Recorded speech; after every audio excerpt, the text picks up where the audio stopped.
Welcome back. Baal is usually talked about as an ancient god, something from a distant past. But what if Baal isn't just a figure in history? What if it's a pattern that keeps reappearing across different cultures and belief systems? Similar dynamics seem to rise and fall, almost like the forces within an ecosystem. Some emphasize control, others emphasize alignment. And depending on what's reinforced, one becomes more dominant. So instead of asking who Baal was, we may ask something different. Why does the Baal pattern keep coming back? Welcome to the Occult and the Apocalypse with Kristen, aka Fire Tarot Mama. This is a space where I explore spirituality, history, and the unexplained, looking at what's been hidden, what's been revealed, and what we might be missing. Come with me as we take what's been called the occult and the apocalypse and see it as the hidden and the revealed. Now, historically, the name Baal wasn't originally a specific individual. It was a title meaning lord or master in ancient Semitic languages. It appeared in regions like Urget and throughout Canaan, often referring to a storm and fertility deity connected to rain, agriculture, and survival. Across culture, similar figures appear, different names, similar roles, tied to power and order. This suggests that we may be seeing reoccurring roles emerging with different cultural ecosystems.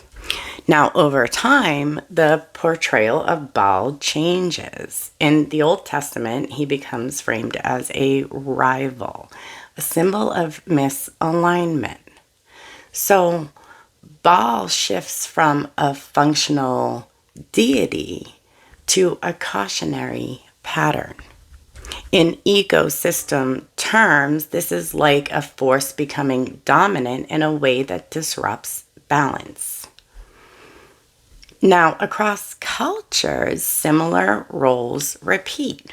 Forces that confront chaos, establish order, and assert control.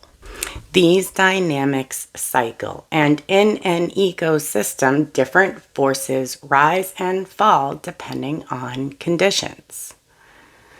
One of the most controversial associations with Baal is the claim of child sacrifice in ancient Carthage.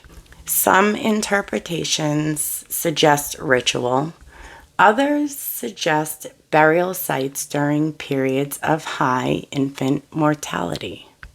This remains debated, but what matters here is how the meaning evolves over time as belief systems shift.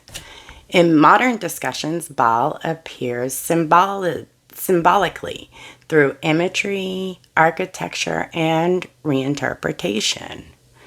Some view this as a historical preservation, others as a symbolic resonance.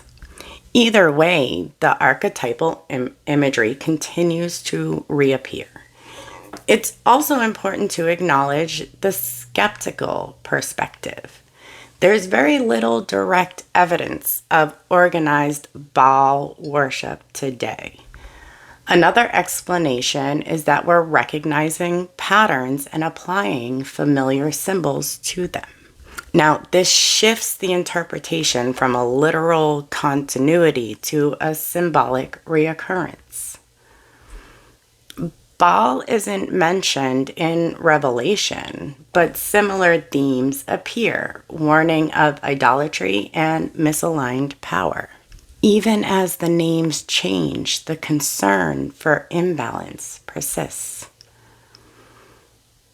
Now, this connects to the idea that Christ is an archetype of alignment, connection, compassion, and balance. If that pattern exists, likely these do as well.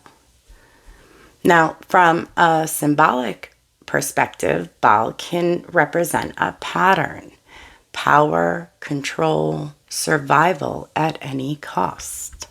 These dynamics exist together within the same system, like the elements of an ecosystem.